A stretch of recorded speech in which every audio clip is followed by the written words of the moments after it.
तो फ्रेंड्स, पूरे देश में छात्रों के नया नियम, रेलवे, एसएससी, बैंक, सरकारी नौकरी के रास्ते और भी आसान। तो कैसे? एनआरए और सीईटी के द्वारा। जो दोस्तों एनआरए यानी कि नेशनल रिक्वायरमेंट एजेंसी, और आपको बता दें कि सीईटी जो हो गया कॉमन एलिजिबिलिटी टेस्ट के द्वारा। तो चलिए इसी के बारे में आज बात कर रहे थे। आप छात्र हो तो पूरे वीडियो को लास्ट तक देखिएगा, क्योंकि नौकरी के लिए नया नियम पूरे देश में लागू हुआ है, ये आपको जानना बहुत ही जरूरी और इम्पोर्टेंट है।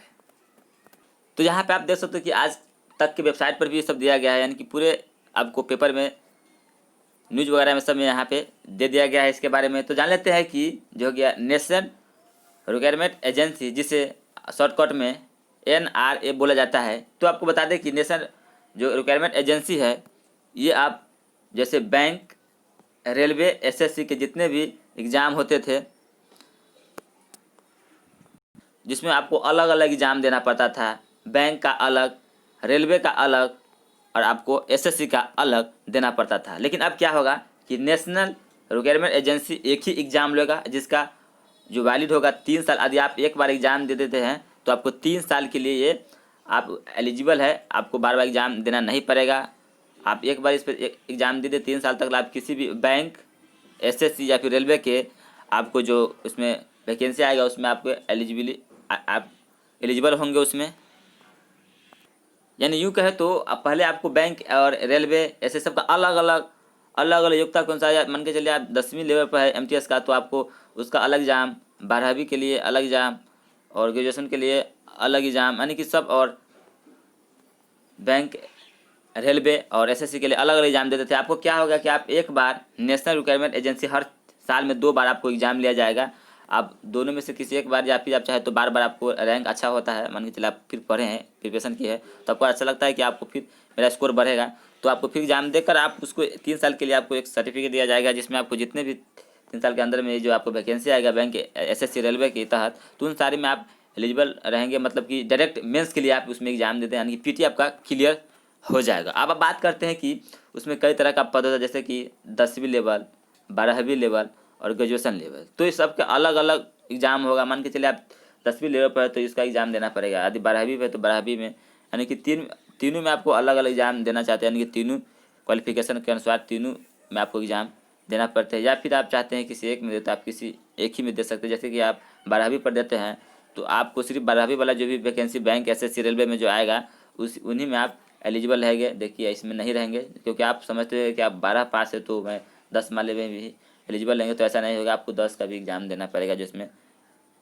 10th लेवल का होगा। उसमें पहले क्या था, पहले तो बहुत थोड़ा, मतलब आपको बता दें कि 10वीं, 12वीं और ग्रेजुएशन ये कि अलग अलग फॉर्म भरते थे बैंक, एसएससी, यानी कितने वैकेंसी के लिए आप फॉर्म भरते थे, सबके अलग अलग बहुत बहुत दूर जाकर आप एग्ज़ाम दूसरे स्टेट में जाकर जाते थे एग्ज़ाम देने के लिए। लेकिन अब क्या होगा, हर डिस्ट्रिक्ट में आपको ये सेंटर होगा, यहाँ पे एग्ज़ाम देने के थोड़ा आसान हो जाएगा। मान के चला अपने डिस्ट्रिक्ट में नहीं देगा लेकिन दूसरे डिस्ट्रिक्ट में देगा, तो भी तो आसान रहेगा जाने के लिए, और इतना भी तो झंझट नहीं रहेगा। कि पहले क्या था कि अलग अलग के लिए अलग अलग फॉर्म बार बार एग्ज़ाम देना पड़ता था। ये अब क्या होगा कि एक बार एग्ज़ाम देने के बाद 3 साल के लिए आप बेफिक्र रह सकते हैं।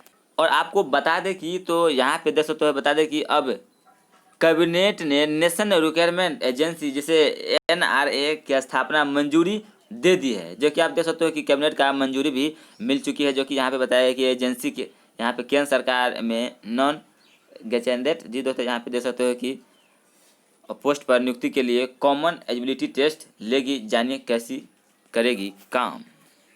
तो आपको बता दें कि सूचना एवं प्रसारण मंत्री प्रकाश जावड़ेकर ने बुधवार को केंद्रीय कैबिनेट की बैठक में इसकी घोषणा की। उन्होंने कहा कि नौकरी के लिए युवाओं को कई परीक्षा देनी पड़ती है। इसके लिए 20 एजेंसियाँ, जी दोस्तों 20 भर्ती जो हो गया भर्ती एजेंसियाँ हैं। ऐसे में हर एजेंसी के लिए परीक्षा देने के लिए अलग अलग जगह जाना पड़ता है। लेकिन अब नेशनल रिक्वायरमेंट एजेंसी राष्ट्रीय भर्ती परीक्षा एक कॉमन एलिजिबिलिटी टेस्ट लेगी, जो कि पहले से आसान है। नौकरी के जो रास्ते थोड़ा आसान हो गया है।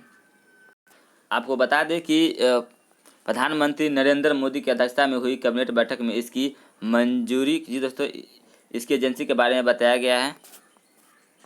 और आपको बता दें कि आपको यहाँ पे बताया गया है कि इसका जो लागू होगा, यहाँ पे देख सकते हो कि 21 में यहाँ पे आप बता दिया कि यहाँ पे बजट भाषण में वित्तीय मंत्री निर्मला सीतारमन ने वित्त वर्ष 2021 में सरकारी नौकरी के लिए एनआरए की बात कही थी। और ये आपको बता दें कि ये राज्य के भर्ती में नहीं है, आपको ये केंद्र सरकार के द्वारा निकाली गई। तो केंद्र सरकार जितने भी भर्ती है जो कि उस समय लागू होगी, जैसे में बैंक, एसएससी, रेलवे में, इन सब में होगी। जो राज्य में जैसे में होता है पुलिस वगैरह, इस समय लागू नहीं होगी।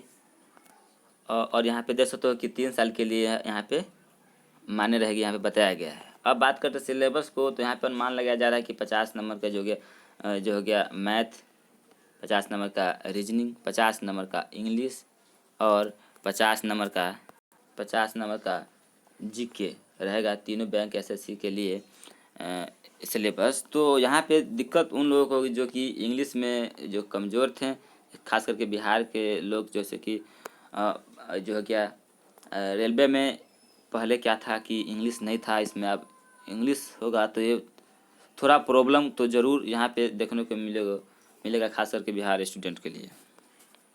तो सिलेबस के लिए अभी सटीक जानकारी नहीं मिल पाया कि क्या सिलेबस रहेगा, लेकिन उसी के अनुसार रहेगा जो पहले रहता था। तीनों को देख कर ही दिया जाएगा कि किस तरह से रखा जाएगा। जैसे बैंक एसएससी में है, तीनों को इसमें इसके अनुसार इसमें रहेगा। तो आपको ये जो आपको दिखा रहा है स्क्रीन पर, इसको आप पढ़ने के लिए आपको इसी वीडियो के डिस्क्रिप्शन में यहाँ पे लिंक दे दिया गया है, जहाँ से जाकर अपने स्तर से इसको समझ कर पढ़ कर ऐसे समझ सकते हैं कि क्या है जो इसको बताया जाता है कि नेशनल रिक्वायरमेंट एजेंसी क्या है। तो इसके लेकर जो आर्टिकल पोस्ट दिया गया है। तो उम्मीद करता हूँ वीडियो आपको अच्छा लगा हो, तो वीडियो को लाइक एंड यूट्यूब को सब्सक्राइब जरूर करें, क्योंकि ऐसे में इंपॉर्टेंट न्यूज़ लेकर आता रहता हूँ। Thank you, bye bye.